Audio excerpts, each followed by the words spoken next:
thank you. And this is a more intimate group, right? It's better to put up fewer chairs. I know, right? And it doesn't look so bad.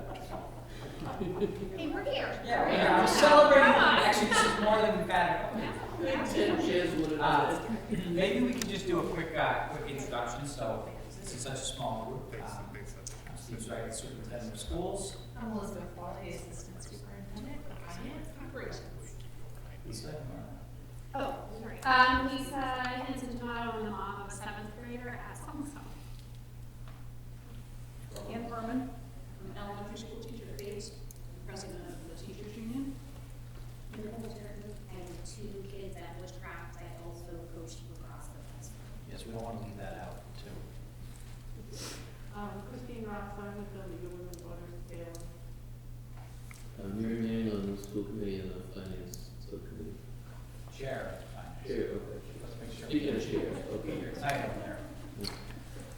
Mark?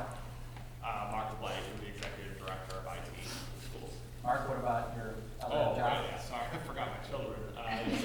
8th grader at Collins and a 3rd grader at Carlton. Hi, Kate Carboni, Deputy Superintendent.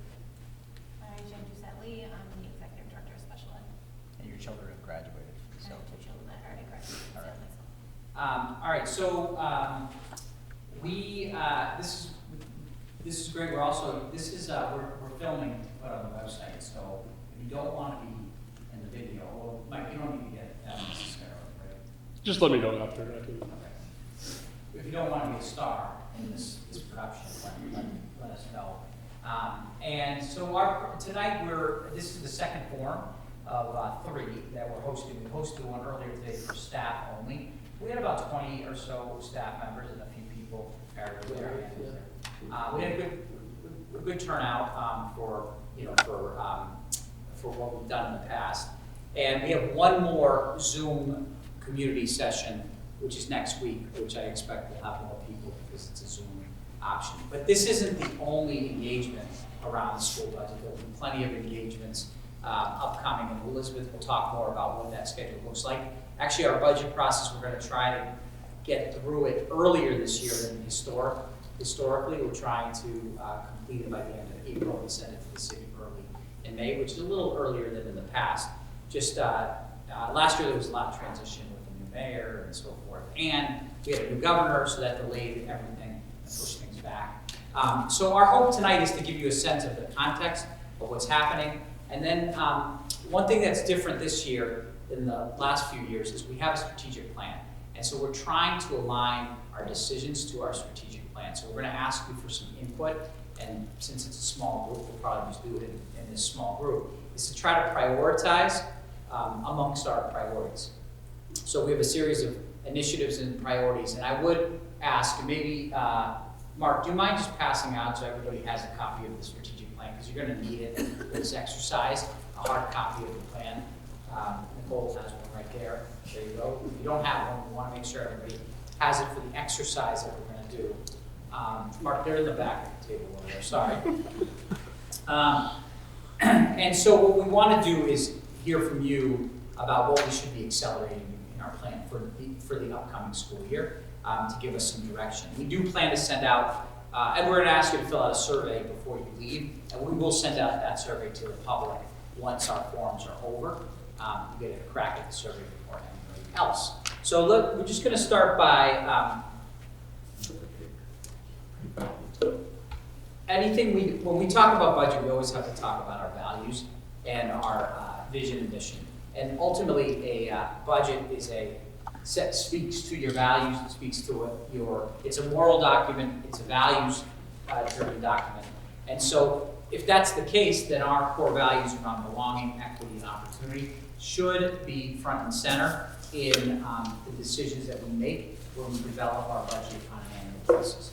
And our plan, our strategic plan, is grounded in these values. And again, as we develop this budget for the upcoming school year, these will loom large and anchor us through the process. So again, belonging, equity, and opportunity. This is our mission statement and vision statement. I just want to reiterate that this I just want to remind folks, this mission statement and vision statement predate my time here. This is something that the school committee developed, I think, almost a decade ago, and the district developed, and it holds true today. It's still part of our direction as a district. Mission and vision is clearly articulated here. It's what we believe as the Salem Public Schools. And I think it's important that we ground the conversations in who our students are. And it's really important for us to talk about, right in this moment, and this data is fresh. This isn't from the beginning of the year. This isn't from October 1, where we send that information to the state. This is right now. This is who the Salem Public Schools are. We're a district. We're almost 3,900 students. And I want to call three numbers that have grown tremendously over the last few years.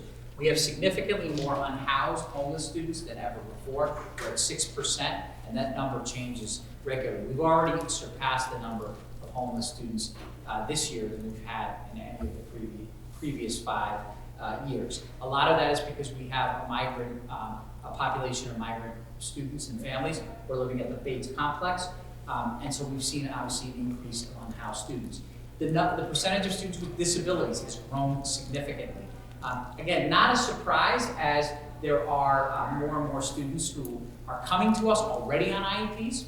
We have more 3-year-olds, and Jen Doucette could certainly tell us more about that, coming into the system than ever before through early intervention. And then we have students arriving with IEPs, and then more students are qualifying as, and that's obviously partly a product of the pandemic and the increased needs that young people have. And then we've seen a massive increase in our multilingual learners.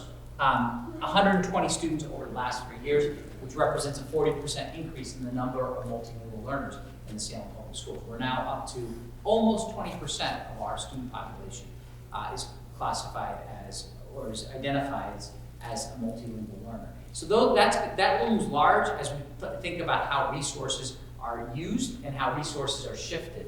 Already this year, we have had to hire additional teachers for classrooms. We've opened new classrooms at Witchcraft and at the Early Education Center, special education classrooms this year. We've had a posting for a multilingual learner teacher. We haven't been able to find somebody for that role, but we've had to advertise adding one because of the growth and the needs that we have. So I think that's important as we engage in a budget conversation. Our core priorities are these 4. And again, this matches our strategic plan. These are all photos of our staff and our students, so you'll recognize some folks there. And our commitment, our 4 commitments are around elevating learning. That's academics is our first priority. We're an academic institution. We should be focused on teaching and learning, while at times that has been hard to see over the last few years as we played many different roles during the pandemic and supporting young people struggling with all kinds of things post-pandemic. But our core function is elevating learning. The second commitment we make is to our educators. In this time of educators having many choices for the places that they work, and there's a scarcity of human resources more than we've ever seen in the profession, it's important that we be a place where people want to work, grow, and stay. And so making sure that that we're attracting and retaining the highest quality and talented staff is something that there's more of a premium now than ever before in doing that. There isn't a line out the door of people who want to come into the profession, so we've got to make sure that we keep our very best and that we're bringing talent into the system whenever those opportunities exist. And the third is about belonging. This is really focused on families and students. How do we make sure that every student, regardless of who they are, feels like they have a place in our school system, that they are welcome, that they feel included, and of what is not just, which is of what is a joyful community, and that all our schools are places where people feel like they belong, and that we create a system where that happens. And we know right now that happens for some kids and families, but it doesn't happen for enough students and families, and that's something we're committed to working on over the next 3 years. And finally, maybe the less exciting part of it, but not less important, is our foundation, right? Is all the systems and the structures. It's our facilities. It's our all the processes. It's how we use data and information as a school system.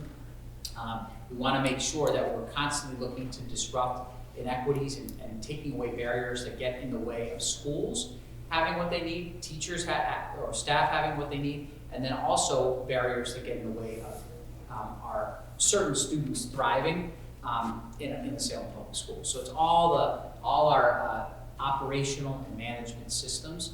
And this looms very large in the next few years as we're talking about building a new facility at this very site. Maybe 7 years from now, we may not be sitting in this, hopefully we're not sitting in this room at that point in time. And so that it certainly looms large as making sure we're doing that responsibly and efficiently. Here are the goals. This is what we're holding ourselves to. And these come from each one of the pages is our measures of success. These are the outcomes that we're holding ourselves accountable for as a school system. And there's a whole series of metrics. Some are academic, MCAS related, but many of them are about what our staff and students and families are telling us. How well we are creating a culture of belonging, how well we're engaging families, how teachers feel about their schools, how students feel, their perceptions of their experience in school. So you can see what we plan to report on. Minimally, annually, but I hope to report more often than not on how we're doing on these metrics.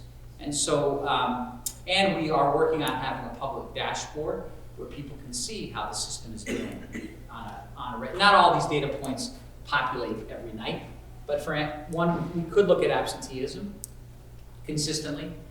Some of them are, annual goals, and we are going to, for the first time, be surveying families this year using the Panorama tool that we've used for students and for staff in the last few years. So these are the measures of success. This is what we would call our North Star. I would hope that we make progress on as many of these as possible, but I also know that realistically, we're going to see, I hope to hit home runs on some. Others will see some progress, and others will have to continue to work on, beyond the 3 years of this plan. So I'm going to turn it over to Elizabeth, who's going to talk to you about the context of this budget season. Well, good evening, everyone, and especially because we are an intimate group. If you have questions as I go along, please feel free. I'm happy to answer them as we go. As Dr. Zrike said, budgets are a statement of what we value. They are what we prioritize. They are the money that we have, and they are the things that we pay for. And so just to ground us in where we are this year, this year's budget, or in FY24, the budget is $71 million. That's 3.5% more than it was last year. And on average, our budget goes up about 3% every year. Most of what we spend our money on is the people who work in the Salem Public Schools, so 80% is personnel.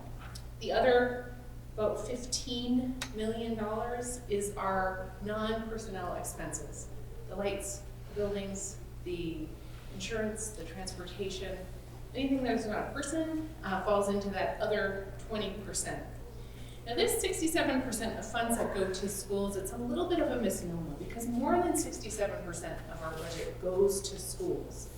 But 67% of our budget is budgeted to the cost centers that are the schools. The other 33% includes people, programs, and services that work every day with schools.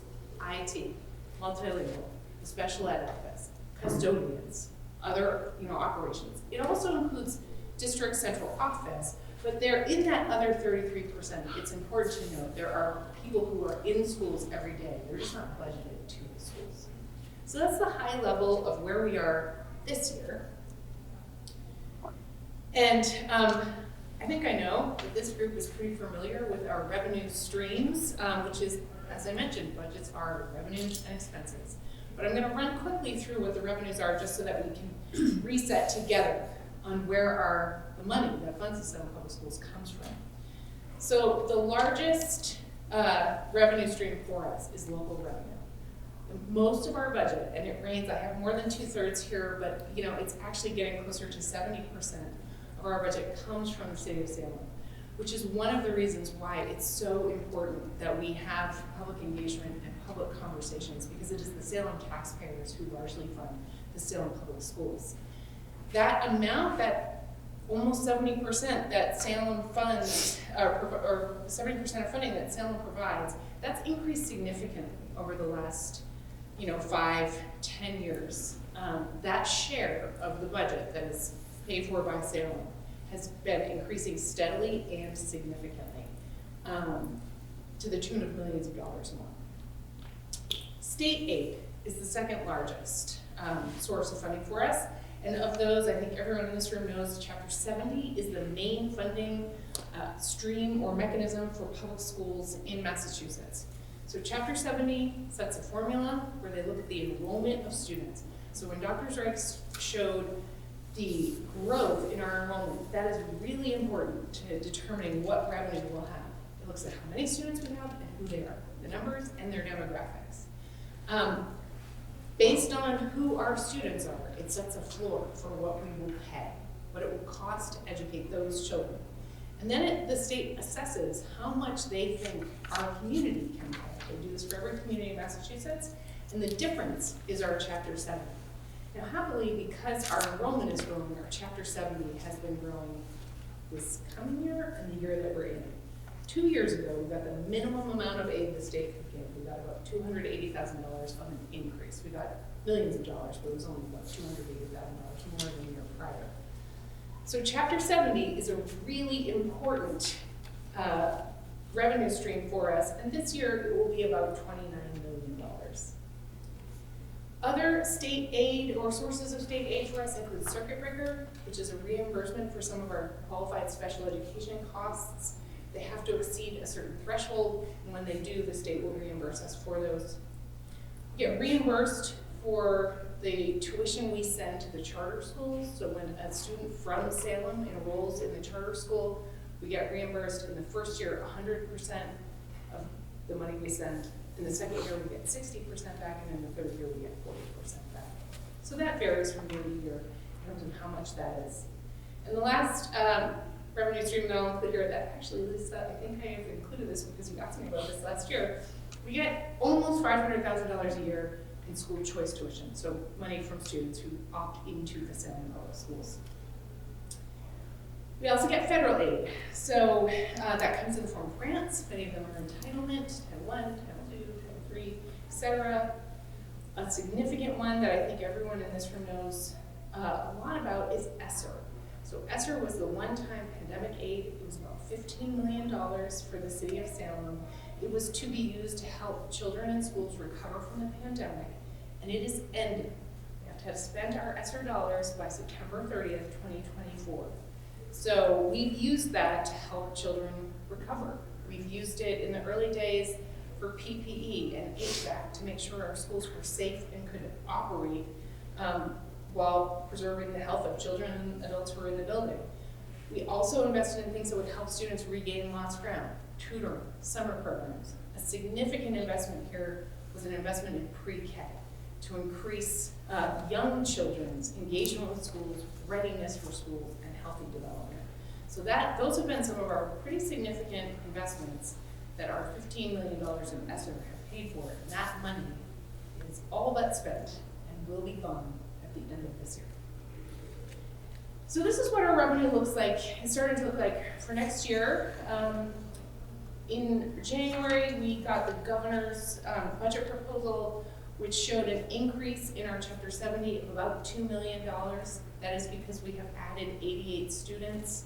We added 88 students, and among those are many students who are multilingual learners, who are students with disabilities, and other students that have extra weights attached to them in the formula. But it is our growth in enrollment that is funding that increase in Chapter 70. In the governor's budget proposal, our charter school reimbursement is also looking like it will increase by about $200,000 or so. It's still less than we got in FY23, but it is an increase over this year, so that is good. That could change as the budget makes its way through the budget process. House will have a budget proposal, the Senate will have a budget proposal, and they may have a conference committee to reconcile that. So that number isn't as solid as the Chapter 70 number may appear to be, but nonetheless, it is an increase over last year. Now, as we move down this revenue stream slide, the picture starts to get a little more mixed. School choice revenue, we anticipate based on our new enrollments will go up about $30,000. It's not nothing, but it's not a significant increase. Aid to the city of Salem, that's the non-school aid, so the other aid the city anticipates from the state. It looks like, based on the cherry sheets that have been released, that will also increase, but modestly, very modestly. And that could change as the budget process goes on, but it doesn't look like there was a windfall coming to Salem from the state. Our Title I money, we have been notified, is likely to decline maybe by about $25,000. So again, not huge, but all of these things add to the moneyness in the revenue picture for next year. And of course, the big one, we will no longer have ESSER. And we have spent about $3 million a year in ESSER. So, yes. Sorry if this is on the next slide, but you said the budget for this year is 71 million. That's up how much? The budget for the year we're in now is $71 million, and that is a 3.5% increase over last year. All right, you haven't shared. I haven't, because I don't know the total number of next year's budget. That's what we're working on now. But we do know we'll have, $2 million more in Chapter 70, and we know we will have significant event expenses. So it was a nice setup for the next slide. So if our budget is about revenues, it's also about expenses and what we're going to spend the money on. And we are fortunate to live in a community that has a diverse student and family population. It adds to the cultural wealth of our community and our schools. It adds so much to our programming. And it means we have to think about a diverse range of ways to serve students, to make sure they are getting what they need. That's true in a lot of ways, including the fact that we have seen a pretty significant increase in students with disabilities. So over the last 5 years, we've increased the number of students on IEPs, individualized education plans, by about 200 students. We've seen growth in students with significant needs, intensive needs, communications disabilities. All of this, we've seen students coming to us with more complex needs and more of them. We've also seen an increase in out-of-district placements. So those can be very expensive, but they are a way to make sure that students are getting the services that they need to be successful. Last year we had 55 students in out-of-district placements. This year we have 65. So that is not an insignificant jump in the number of out-of-district enrollments. So serving our students is our first priority, and we have seen a diversifying and increasing range of needs from our students. We also have other costs. So transportation is an example I always give. We don't charge for transportation in Salem, but we provide regular day transportation, special education in district and out of district. We're serving about 1,800 kids a day, busing them around the city. We also provide transportation for students experiencing homelessness. And this year we're receiving some supplemental support from the state that is offsetting some of those costs, but we don't anticipate that those will continue. We don't really know whether that will continue into next year. But that could increase our cost for transportation for students experiencing homelessness pretty significantly. Our utility bills are going to go up. So for the last several years, we've been locked into a utilities contract. The city of Salem has been locked into a contract where we paid a certain rate for the supply of electricity. And in December of 2024, that contract expires. So we're locking into a new rate with the city, and this isn't my area of expertise, but what I am told is that during the years we've been locked into, say, 9 cents per kilowatt hour, it has gone up to as much as 20 cents per kilowatt hour. It's back down, so we're getting a more favorable rate than maybe others might have. But it will still represent what could be a 20% increase in our utility bills, depending on where we land. We also have previously agreed upon collective bargaining increases. 80% of our budget is personnel. Our business is a people business, so we want to honor and celebrate the collective bargaining agreements we've already made, and we are entering into contract negotiations with our largest group of employees, teachers and paraprofessionals, and we're committed to increasing salaries So all of these are the expenses that we see coming, and that we know will be significant drivers. Tuitions for students going out of district, services for students in the district, transportation. I neglected to mention student accident insurance, which we provide, is going up 15%, utilities are going up, so our expenses are increasing. And as we think about this, Chapter 70 going up, a more mixed picture in other revenue streams, growing expenses, we are looking to build a budget that will allow us to advance these principles that we think about when making choices with our resources, money and people and time and programs. These are meant to align with our values, with our equity, belonging, and opportunity. I handed out our equity statement to everybody, but this is how we aspire to make decisions as we build the budget, allocating our resources equitably, aligning funding to our strategic plan and to our values, working with the school committee, working with stakeholders in the community, partnering with school leaders so that they can be flexible and creative with what they need in their buildings, and prioritizing programs and positions based on what students need. So this is how we aspire to make decisions as we go deeper into budget season. And here's what we know. So this is sort of the summary. There isn't a lot of new money coming. Yes, there's more Chapter 70, but the other pieces are more mixed. So we're not anticipating new money that will allow us to launch new things without trading something or exchanging it or redesigning something that already exists. We will likely need to right-size our staffing and our positions. And here's what I mean by that. In some areas, we have growing populations, multilingual learners, students with disabilities, early childhood is growing.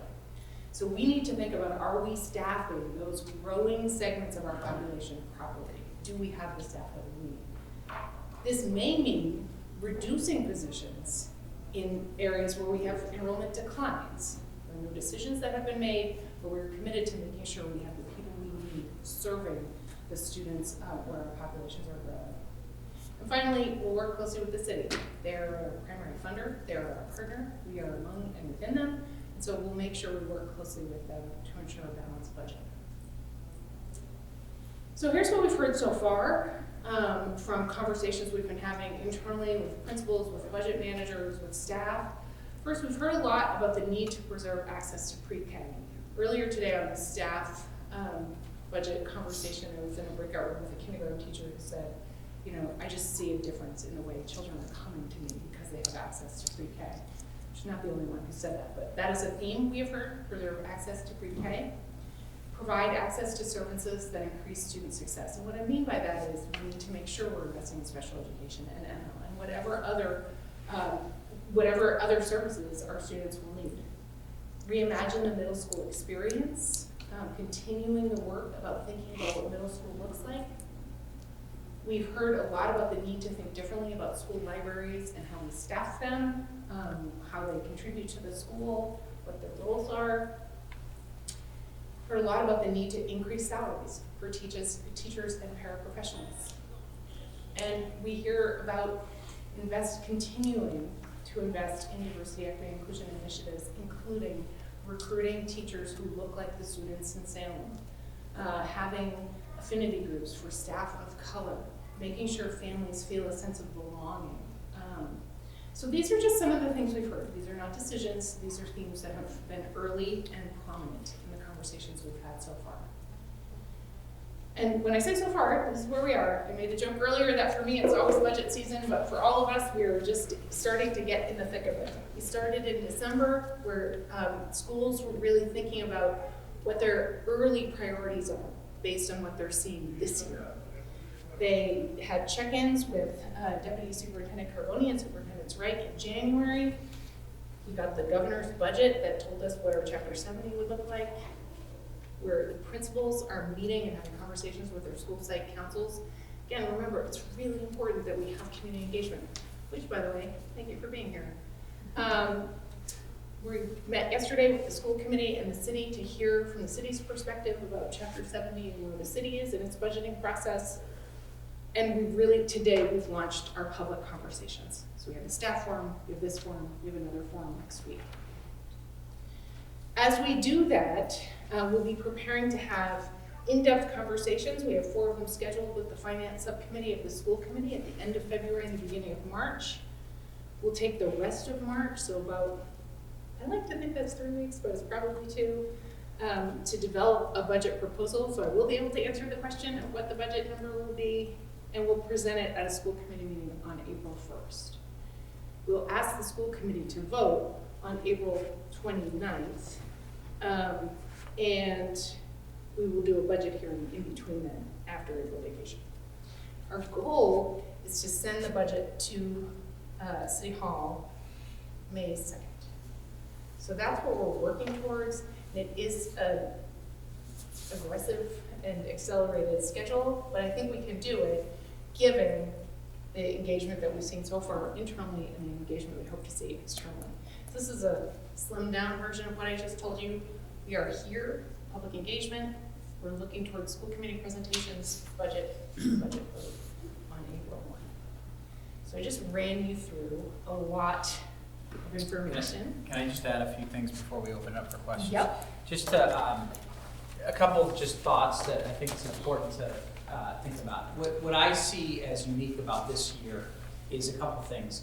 The ESSER dollars coming to an end is a challenge for us. We've had a buffer for the last few years, and it's allowed us to have, extra program services. And there are some positions that were on ESSER. The majority of them, pre-K was the bulk of it, and we are planning on using choice money to continue pre-K. And we were very happy to hear that the governor announced free pre-K for 4-year-olds in gateway cities by 2026. We don't know what that means yet, but it was for us, that was music to our ears, especially as we're thinking about future funding. We're going to carry it right now using choice dollars, but eventually, hope that it'll come with additional supports from the state.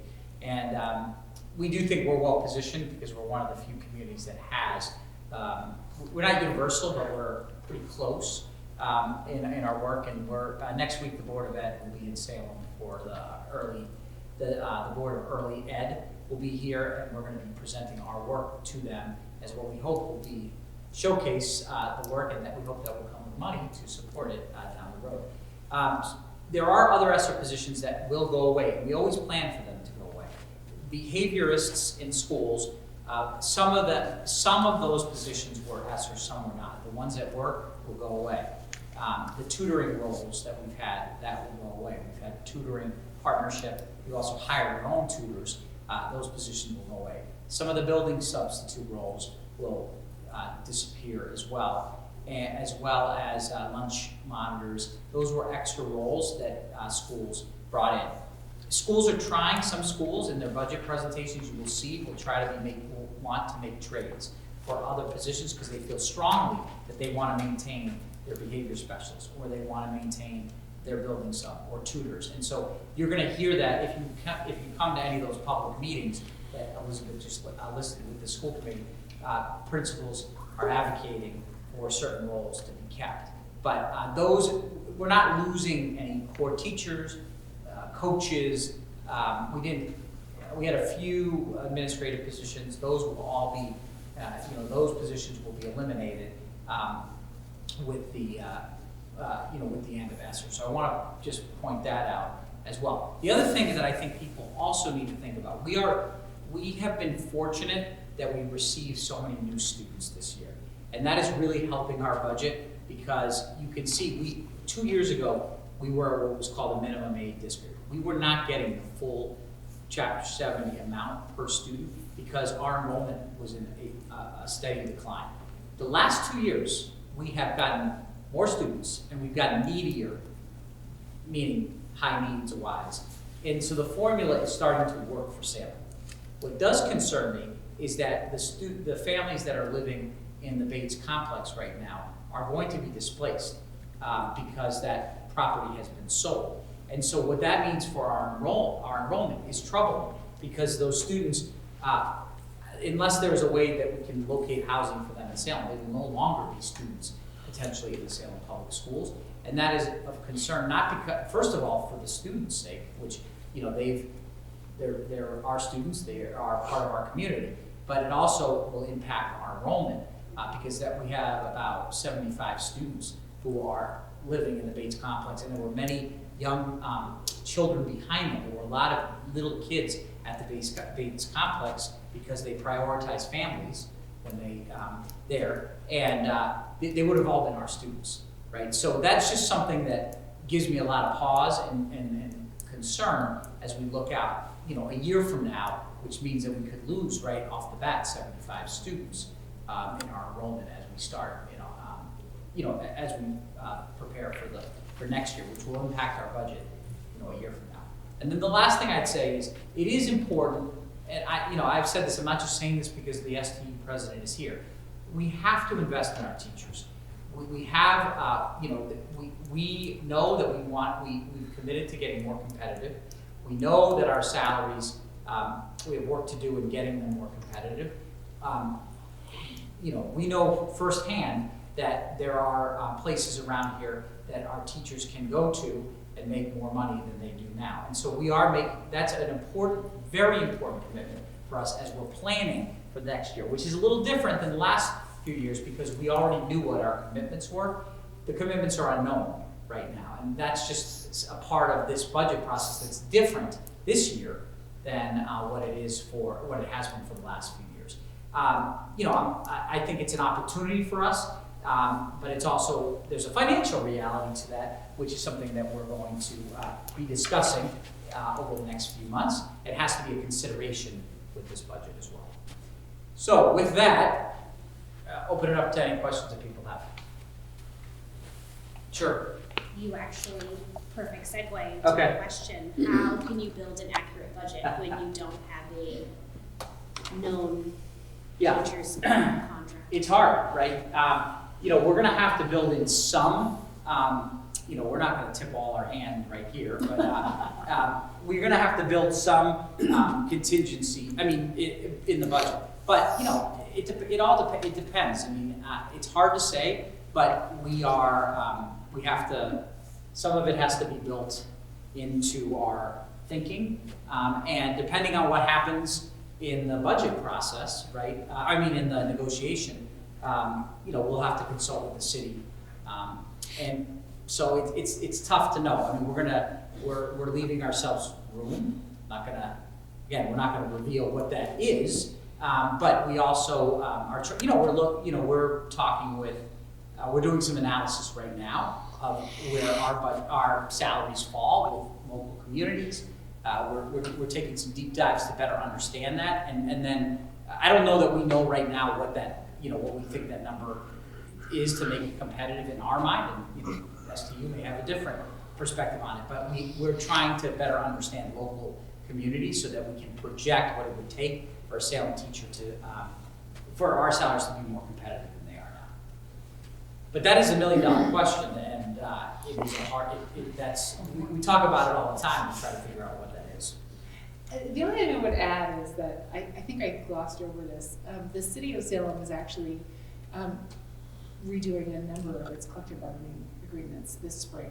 So I think we're all trying to figure out how to project what next year will really be when the police and the fire and the teachers are in negotiations with the school district and the city, which I assume happens in the life of a municipality, but feels like a little bit of a puzzle to figure out at this moment in time. And if we don't end up putting the resources in to the budget, then we would have to ask the city, for supplemental. If, for instance, if in the end to balance the budget, we can't build in, increases, then we have to, that's why the city's at the table and the school committee's at the table when we make those decisions. So I hope that it's best to my ability, to try to answer your question. Other questions? I have a question. Sure. Not about this. Yes, sure. When we go back to the charter school reimbursement. Yes. Oh, I have a question on that. Okay, maybe it's the same one. So my question is, and I don't know the answer to this, is there a plan we know that charter schools get their money based on their number I believe it's October 1st.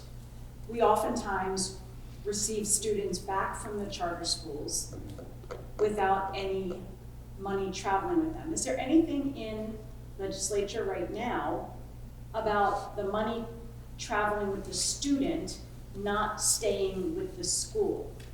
When it's a charter school back to the city public school. Because we know that Yeah. happens. Yeah, that does happen. And oftentimes, they come back with needs that we don't address. We can't, Yeah. needs that we can't ignore and have to address, but the money's not necessarily budgeted for them because they were a charter school student.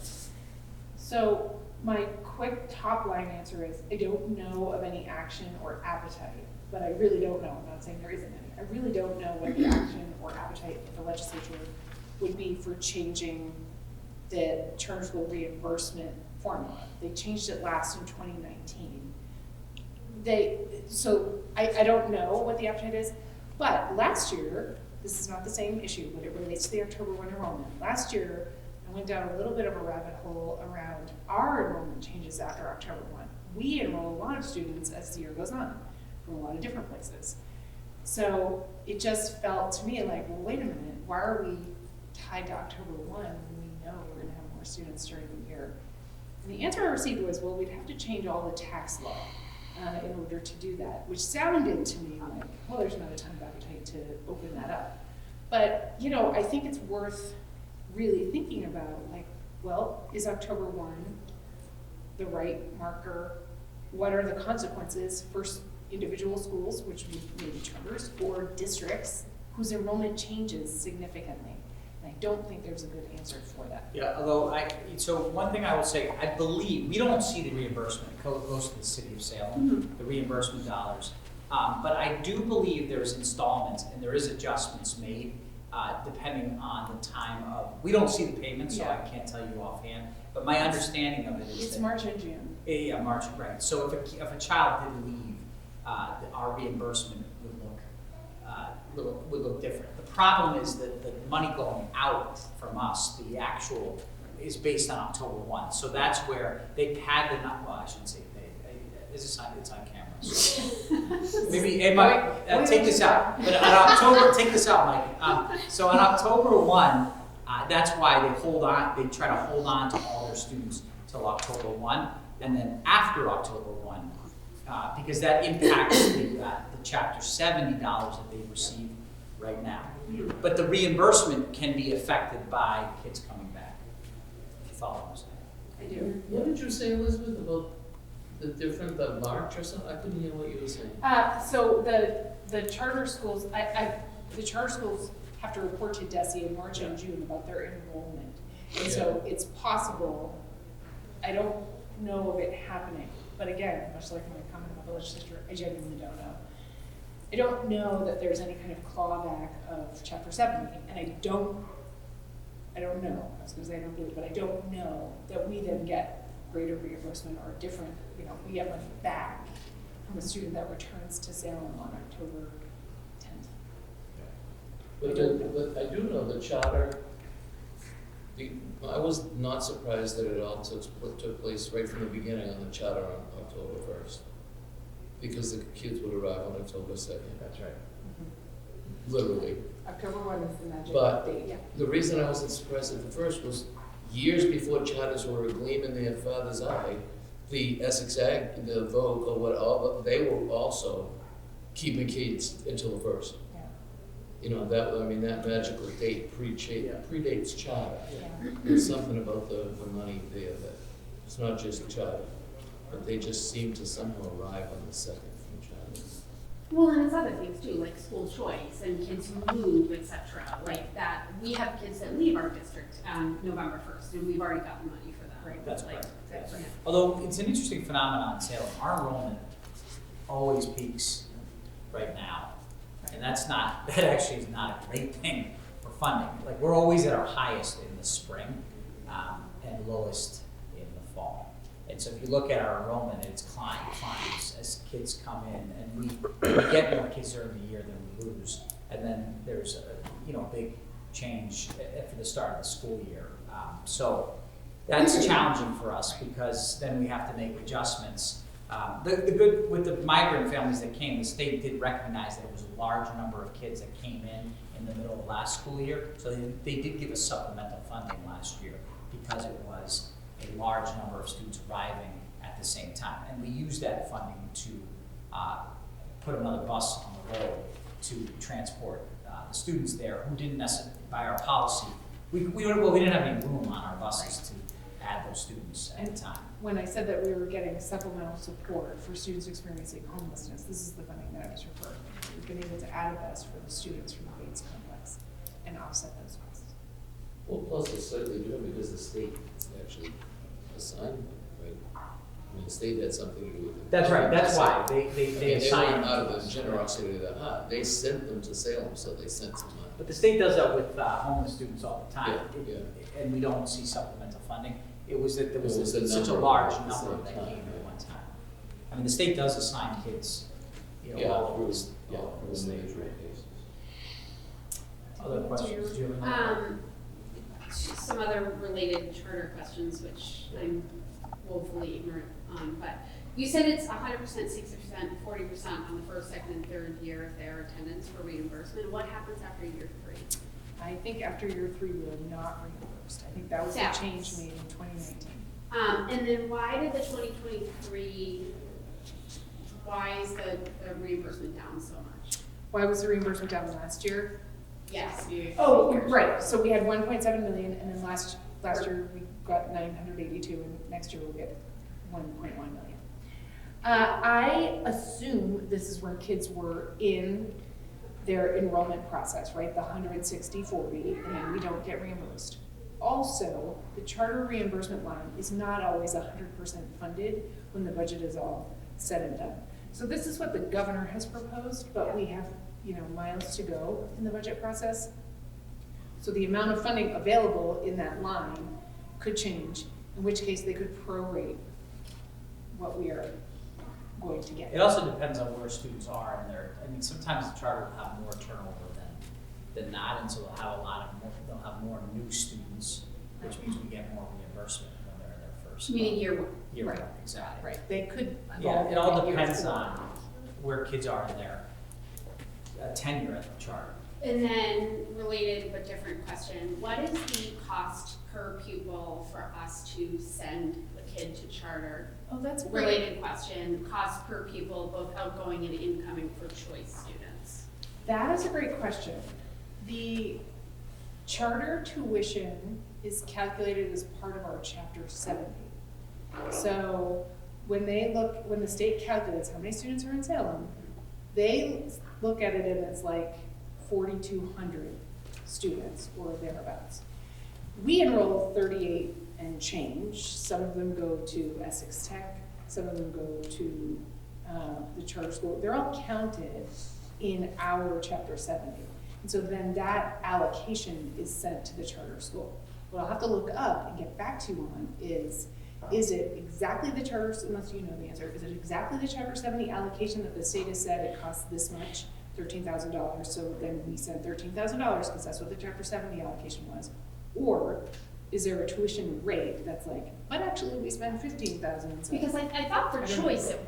Well, Isn't so there- I can answer your choice Yeah. question. Oh, Choice right, is okay. 5,000. Yeah. Um, Incoming, outgoing, doesn't matter. Yeah, where well, you except go. if there's special education, Right, I right, can right. tell you. Yeah. There are incrementals that we get. Yeah. If a child comes in choice and they come with an IEP, we can claim additional resources. So it might be more, the base is 5,000, which is actually not a lot of money.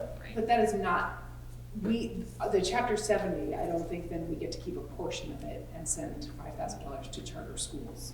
But Two separate questions, though. I think you were Yes. talking about choice. That's right. About choice. That's choice. Yeah, I was talking about choice, yeah. choice. And I'll confirm. And it is a different amount for Essex Aggie because it's a vocational school than it is for a charter. Because of I think that, well, we'll get you the answer. But So there's not a clean answer the No. way there is with school choice. Like it costs X dollars for each kid That's who right. leaves Salem and goes to Beverly, or each kid from Ipswich who's choicing into Salem. That's correct. And That's the I'm- same. Does it vary year to year? The number of kids? No, the like what the cost per pupil is to the check we're writing to. Yeah, it depends, Salem yeah, Academy. it depends on what your charter, your chapter 70 is, so it depends on the community that you live, that can be different depending on the amount of chapter 70 dollars that you get as a community. Sorry to drill down on this. So Yeah. does that mean that whether we're talking about Salem Academy, if they're getting kids from Marblehead and kids from Salem, those kids might be bringing different dollars with them, unlike school choice where every kid is paying $5K? I believe that is true.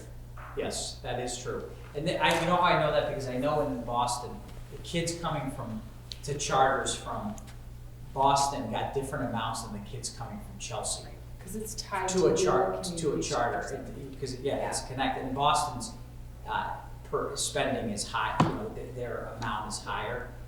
So it is dependent on the community. And is the same true for Essex Tech, meaning year to year, what we pay per kid No. is going to change? It does, it can change. Vocational, the amount for vocational is a higher increment because they say the cost to educate a child in a vocational program is higher than it is in a general education program. So, Elizabeth can get the Absolutely. numbers. Because we don't actually send them a check, they're included, but we Yeah. don't. Yeah. It doesn't pass through us, so we don't actually see the numbers. That's right. But it does affect us. It The same affects way us. the 500K Sure. coming in for Sure. school choice. Yeah. I So mean, I can look it up. The thing with Salem right now is we're pretty much boxed in because there's a charter cap. So the number of kids going to charter stays the same annually because they never lifted the cap as voters, you know that. And so the number of kids going to charter has stayed fixed. So that's never, there's fluctuation in, how much is set, but the number of kids is the same, and the state will only fund to the cap. With Essex, there is some fluctuation because they could take more Salem kids in a given year than others. It's roughly been, I think, Mary, what was like high 20s a year they take? You know, Mary? The last few years. The last few years has been Yeah. in the 20s. But that can change if they choose through their admissions process, which is a whole other conversation. If they could take, I think we're like the third or fourth largest community that sends to Essex. But they could take more. It used to be more. It used to be more, yeah. But anyway, that can fluctuate, and that will affect us for sure. And kids choicing out, that does affect us too, because we have to send money out of the door. Just like, now it's roughly the same. The number of kids we send out is about the same as the number we send in, which is good. That's because we opened up the district to choice, which has its pros and cons, but it's helped us actually sort of negate the loss, is that we have just as many kids coming in. All right, so do you want to leave this part? Do you want to leave the discussion? Sure. Okay. Well, so what we wanted to do is, if everybody could just take out their trusty strategic plan, and what we wanted to do, well, we can do it together. Yeah. How about that? We wanted to just have a conversation about it, and maybe somebody over here could take notes in the note catcher. So we wanted to look at each one of the strategic priorities and just have a discussion about what you think is most important in that area, in your opinion. So if you were going to prioritize the priorities, okay, what would you think is most important? And we're going to go through each of the four. And at the end, this is a QR code for a survey that we're going to ask you to select what you think is the most important. So the 4 strategies start on page 6. The first one is elevate learning. And here's my pitch. You take a minute or 2 and read through page 7 and see the list of what the priority is and what the list of initiatives are. And you help us prioritize. If we have to divert funding, if we have to ensure guaranteed funding, nothing's guaranteed, but if we have to prioritize funding, which of these initiatives under Elevate Learning, or an academic institution, which of these would you recommend that we prioritize? And this is what what it looks like on the screen. So take a minute and when you're done, just look back at us and we'll know that you're ready to help us prioritize. All right, I know they're all important and I know they're all good, and that is why they are in our strategic plan. We are committed to doing all of these things. But as we think about prioritizing, we have to divert funding. Where would you urge us to prioritize? And Mark looks like he's ready to take notes, so we will be capturing all of your good advice. So is there a brave soul who would offer us a starter?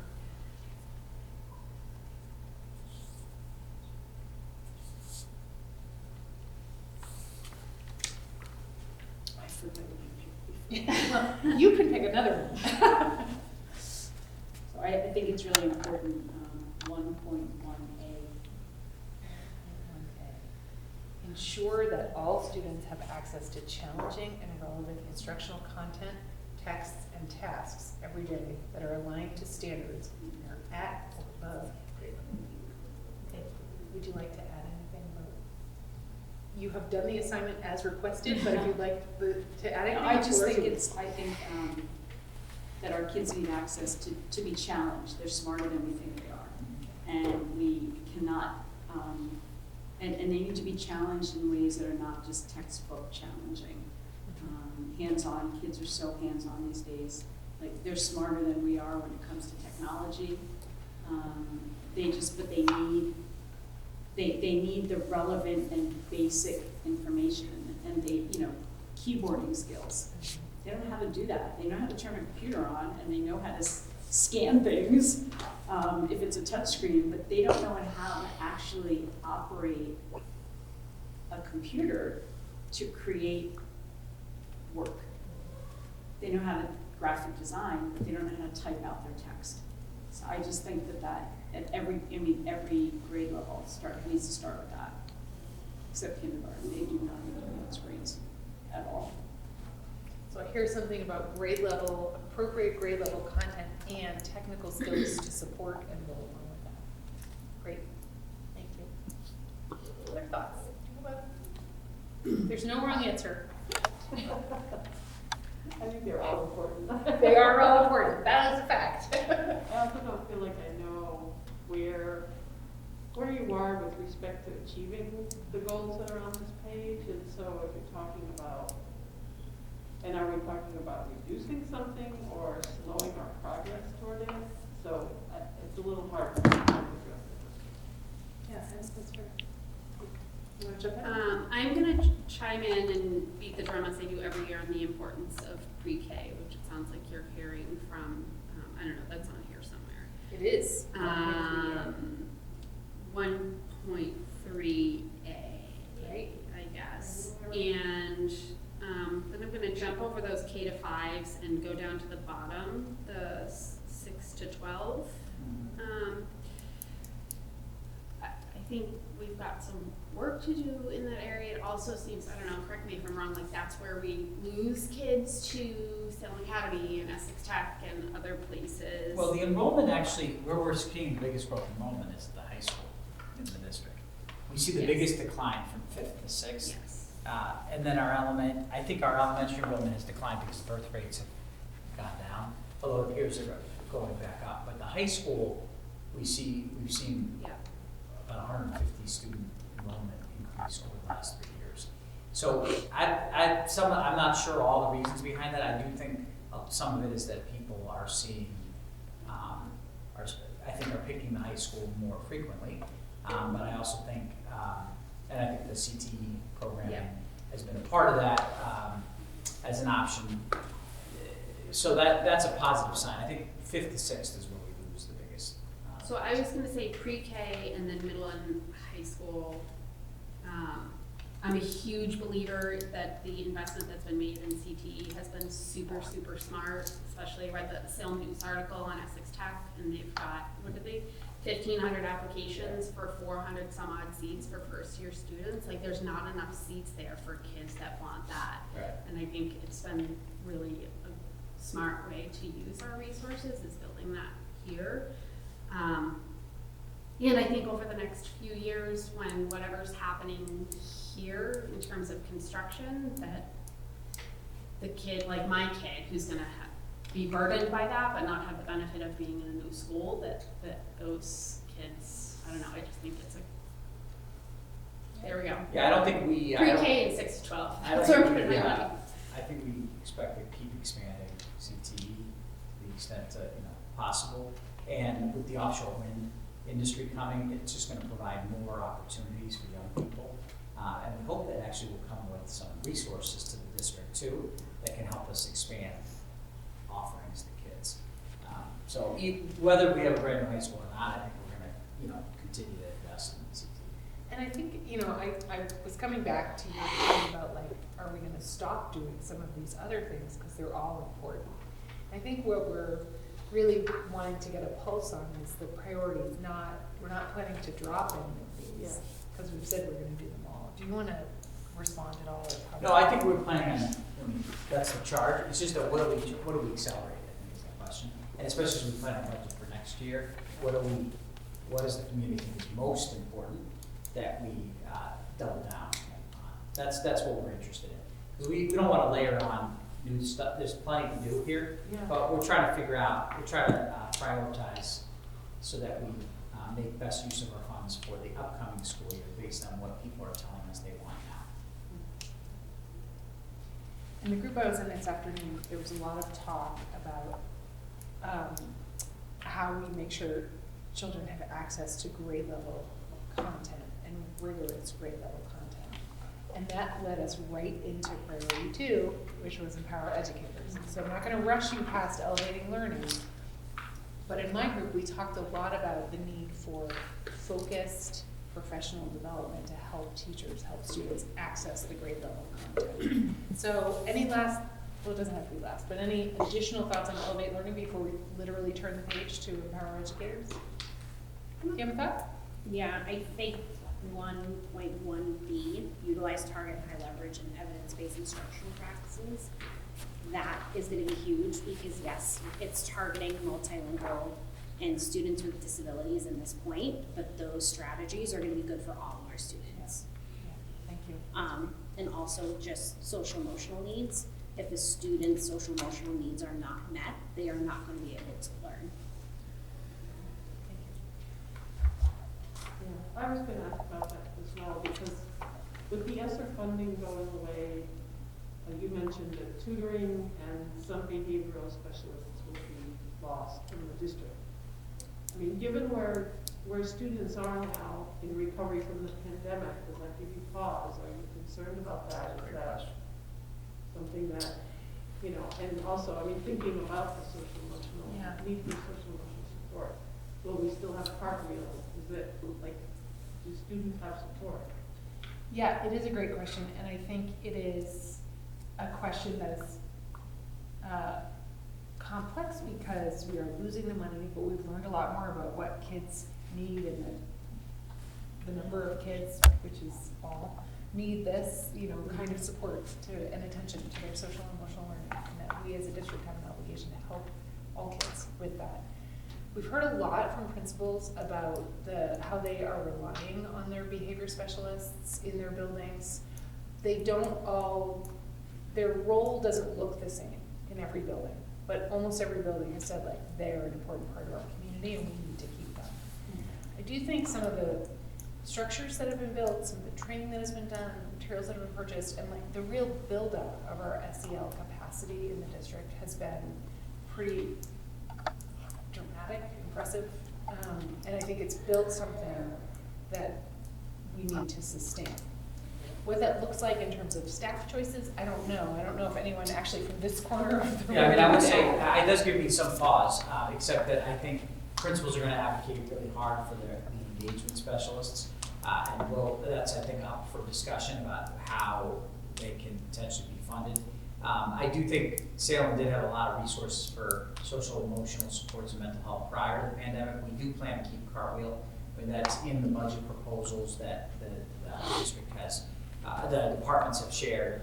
And we're gonna listen to what our school leaders tell us, and that's part of what Ms. Manning's role is gonna be, because they're gonna come ready to advocate for the things that they think are most important for the school. And, so that's why it's not baked, any of this is not baked. I think we want to listen to what our school leaders have to say. So there is some pause. I think some of the tutors are invaluable and have done amazing work in schools as well. So I don't know that we're going to be able to keep it all, but I think we're, especially with some trades and some exchanges, we may be able to maintain some of what we've learned has been important. And I'm sure the school committee is going to listen very carefully to what principals are advocating for in their exchanges, or what the things they want to keep. So, but I do think Cartwheel has been indispensable for us. We've had huge response. We hope to maintain that level of support. But the good news is we didn't add social workers to the district. We already had more than most districts, and so we're not faced with losing any of those folks because of ESSER, because none of them were funded on ESSER. But Cartwheel, we've already begun exploring other revenue streams so we can keep Cartwheel. Stephen, also on that, we'll listen to the principals very carefully, but with the trusting that the principals have already listened to their faculty and their school councils before they get to go. Reminder there, Yeah. Hopefully a broad range. Let's turn the page to empower educators. So take a minute and it's page 9. Have a look and see of those all good initiatives which you would recommend we accelerate / prioritize. All right, let's jump in. What would you recommend we prioritize, fund, or divert funding towards in the year ahead in empowering educators? Do we start with the educator? I'll start. Thank you. I would say 2.1D, most definitely, but I would also say 2.1B, so that our high school kids have opportunities to come into teaching, because we're losing teachers faster than we're gaining teachers. And I would say 2.4F. Create norms for engagement and agreed upon practices that lead to a healthy work-life balance. And review and adjust salary schedule to be competitive with neighboring districts. And provide incentives and opportunities for high schoolers to explore teaching as a career option, all rate choices. I also support 2.1D. I also want to focus on 2.2A, because if our teachers are given appropriate training, tools, resources, we're not going to see I feel like educators get so frustrated sometimes because they just don't have what they need to be able to help our neediest learners. Sometimes their hands get tied. Right, all teachers and specialists with the training, tools, and resources necessary to effectively support the needs of multilingual learners and students with disabilities. In addition to review and adjust salary schedules to be competitive with neighboring districts. Thank you. Lisa, did you have a comment? I'm gonna say 2.1C, because these are people that are already here and in our community and know our students, and it seems like growing that talent would be important, and it sounds like it's been kind of bumping so far. Yeah, so The parent and teacher pipeline. create and provide access to alternative licensure pathways for paraprofessionals, support staff, and other non-traditional educators or administrators. And since we're recording this, I'm just reading it so that somebody watches. All right, do you have a thought? 2.1D is very important. Make sure we're paying our teachers. Everything in 2.3 looks important. I think really doubling down on providing the support for teachers to do their best work in the classroom. That's going to be important. And then the batch of things in 2.4, I would talk to your staff about which of those are important and meaningful, because they seem like, they're important ways that you're trying to help staff and make them feel like this is the community they wanna be in, but you gotta talk to them about what's really working, and Yeah. so, I think a priori, I wouldn't be able to tell you which one, but it sounds like the right sort of things to do, but you gotta talk to people about it. Offering equitable incentives to entice talented educators to choose to stay and grow in Salem Public Schools. It's a great suggestion that we talk to the educators in the Salem Public Schools about those incentives. That's great, great, thank you. What do you say, should we move on to center of belonging? All right, you are helpful and good sports, and I really appreciate you taking the time to think with us. So take another minute and look at page 11, center of belonging.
All right, centering belonging. What do we think? It's all important. Where should we start? I'm not picking nothing, everything's saying. All of it is a good choice. I'm going on a limb. I'm gonna say 3.2D, which is ensure every student builds connections with at least one trusted adult and connects with their peers to promote social, emotional, and academic development. And also, 3.3A, which is expand access to high interest activities and programs during and after school for all students. I feel like those things will make kids like show up to school, Yeah, which seems to reduce other Yeah, challenges. I think those are great places to start. 3.2C. Audit and align discipline policies and practices to ensure they are instructive, restorative, developmentally appropriate, equitably enforced consistently across the district. 3.4D, offer opportunities and resources to help families and caregivers learn about and better understand how to navigate the Salem Public Schools. Sometimes I feel like I'm good at schools, and sometimes I feel like I'm not good at schools because it's confusing. Yep. That's great, thanks. And all of 3.1. And all 3.1, prioritize and attend to the mental health and wellness of every student. Well, and all of 3.3. Okay, Yeah. thanks for helping us narrow it down. But it's a good endorsement about the things that are listed. I mean, I'm glad it resonates. I do feel like it's really important because if students feel like they belong and are invested in their school, then other things are going to come along, Yeah. right? If they feel like they belong in school, they're going to succeed academically. They're going to feel No question. well. And I would say that about adults too. All right, we're in the home stretch and we have one priority left, and it is strengthen our foundation. So just feel free to shout out. I won't even call you out. Just feel free to shout out when you have a priority that we should lean into first. I've got one, since it's budget related. I'm going 4.1 D and E. I was really moved by the map that somebody created. I don't, maybe you'll know what I'm talking about. I think it was one of the consultants with the master plan, blah, blah, blah, about the millions of miles per year that our buses drive. Yeah. And I look forward to not participating in this conversation, but I think addressing how we assign kids to schools and how it, at least on its face, appears to be quite illogical, and the cost of transporting those kids, like, I think that's, we gotta figure that out. Yeah, review our transportation policies. Yep. Yeah.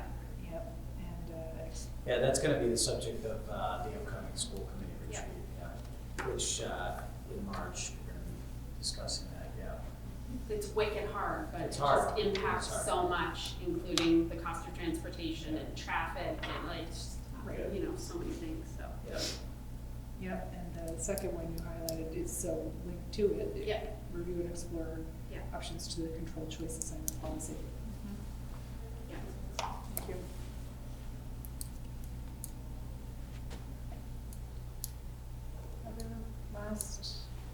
This isn't your last opportunity, but maybe for tonight, your last thoughts about how, where we lean in and strengthening our foundation? So I think 4.3D is really important. A lot of this work was done because of COVID.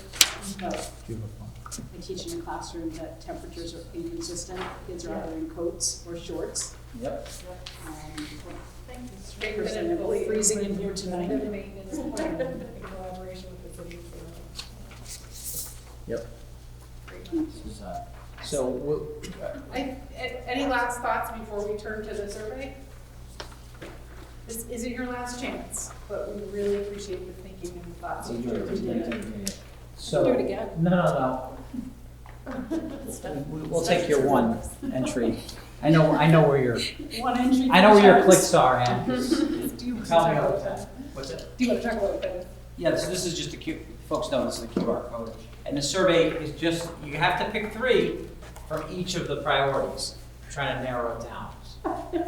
I hate to make you, but we're trying to collect this information. We're gonna blast this out to families in about a week and a half after our next forum, and because we want to collect this information and we'll be able to share it with the public once we get it all. I will tell you, I will be doing this with our parent advisory group. We have a teacher advisory group, and I just launched today. We sent out a student advisory group, request for high school students. So we'll do the same exercise with them as well. So if you have them, I don't know if you want to do it. You can do it later if you want. Oh, the survey. Yeah, if you want to do it now, you can. Or if you do I have a PTO meeting, so I'm, now yes, at 7:30. yes. Really? We have jobs, Dr. Zrike. What do you want? I know well. Well, and this, Well, then double thank you for being here. I think that we should probably. Yeah, we can it's a close. double header night. Yeah, we It's can. very exciting. We really appreciate the fact that you're all here and giving us input. Again, this is the beginning of a long process, and all these meetings are public. Every single one of the meetings are public. The school committee, subcommittees are public. With principals, anybody can come to those if you want. The dates are there. The 27th, 29th, 5th, and 6th. And they'll all be posted as Yep. meetings because they have to be, because it's a subcommittee of the school committee. And then obviously when we start discussing this with the school committee in April as well. So this will be this is the beginning of the journey, and hopefully we'll come to a good place by May and be ready to start this, be ready to enter the school year in a good place. So we appreciate your input, and once this comes out, if you could help us make sure that families fill this out, that would be Does this go someplace that's a shareable link? It is. Like, Yes, it is, okay, yep. great. It'll be up for a while, but I'm not gonna blast it out until the forum next week. All right, so thank you all very much. Have a great night and stay warm.